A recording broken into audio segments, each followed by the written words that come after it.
bonjour. La classe 3e F et moi-même, nous sommes très heureux de vous accueillir au collège André Malraux de Brandeville pour un interview.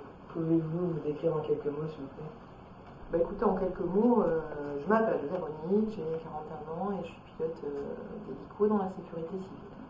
Question suivante. En quoi consiste votre métier? Notre travail, c'est de venir faire du secours aux personnes, c'est la mission prioritaire. Donc d'intervenir en mer, puisqu'ici on a la chance d'être tout près. Donc sur des bateaux, des gens qui sont en détresse, donc ça va être des marins, ça va être des gens qui font de la balade, qui tombent à l'eau, ça va être éventuellement des kitesurfers, des véloplanchistes, des choses comme ça. Ça peut être des accidents de la route aussi, on intervient sur l'autoroute, sur n'importe quelle route. Disons que l'hélico présente l'avantage d'être rapide, on peut se rendre dans des endroits qui ne sont pas forcément accessibles facilement par la route. Donc, et puis après, on peut transférer aussi des fois des gens qui ont des pathologies graves d'un petit hôpital qui ne peut plus gérer les gens dans des gros centres ou pour des grands brûlés, des choses comme ça par exemple. Y a-t-il beaucoup de femmes dans ce métier? Pas beaucoup.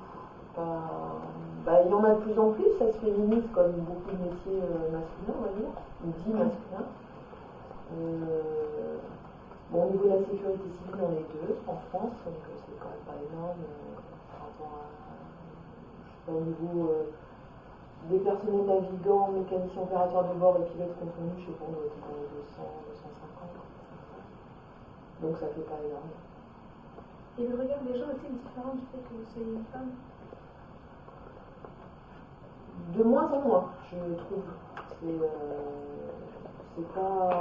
C'est sûr que les gens sont toujours surpris, marquent des fois un temps d'arrêt. Ça dépend des endroits et des lieux, mais ça se passe en général super bien. C'est pas un problème. Comment avez-vous fait pour vous imposer dans ce monde d'hommes? Je n'ai pas essayé de m'imposer, je ne suis pas vraiment dans ça non plus. Non, j'ai fait mon boulot, quoi. Je crois que c'est comme les hommes, quoi. Après, c'est vrai que ça ne demande pas des qualités, à mon avis, plus masculines que féminines. Arrivez-vous à rester féminine dans votre métier? J'espère pas ressembler trop à un homme, mais effectivement, la tenue n'a rien de très féminin. C'est des bottes de vol, c'est une combinaison orange qui est plus ou moins adaptée à la taille et à la morphologie. Et un casque de vol, des gants, donc il n'y a plus grand chose qui dépasse. Et entrer dans le métier a-t-il été dur pour vous? Il y a eu une petite période un peu difficile en école en stage pilote parce que j'étais la seule femme dans la promotion, donc on devait être 18 ou 19 élèves pilotes, et c'est vrai que je suis passée j'étais dans une école militaire avec des filles, donc là c'était vraiment il y avait une super ambiance entre nous, et puis là d'un seul coup je me suis retrouvée donc mélangée avec les gars et juste donc pour la spécialité de pilote, et c'est vrai que c'était un peu difficile. Quelle leçon tirez-vous de votre parcours? Quelle leçon en tirer? Moi en fait, si j'avais quelque chose à vous dire, parce qu'effectivement vous êtes juste à la tranche d'âge où moi j'ai eu cette envie et puis cette idée là qui m'a vraiment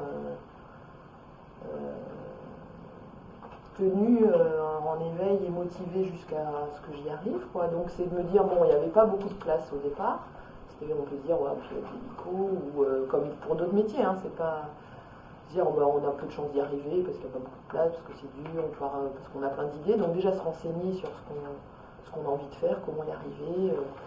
Et puis après, si vraiment on est motivé, qu'on pense vraiment au fond de soi que c'est ce qu'on a envie de faire, il faut se donner les moyens et puis il faut foncer, quoi. Faut tout mettre en œuvre pour y arriver, parce que même si vous croisez des gens qui vous disent même non, tu peux pas y arriver, si tu comprends c'est pas dur, ou il n'y a pas assez de place, je crois qu'il faut croire aussi à son rêve, ça aide.